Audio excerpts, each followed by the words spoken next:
bên này xanh không?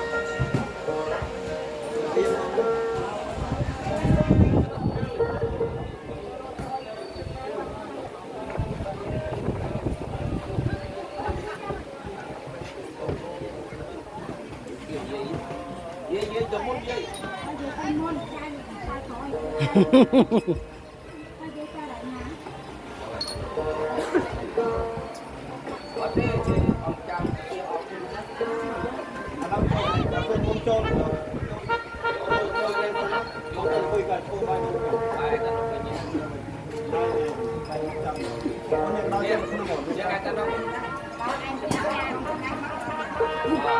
Dây chặt đây cháu, dây chặt đây cháu.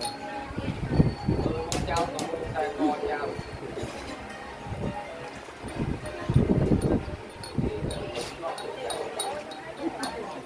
Non có rốt đây đó.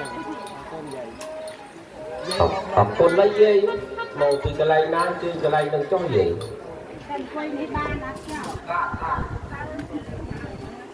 ngon anh vậy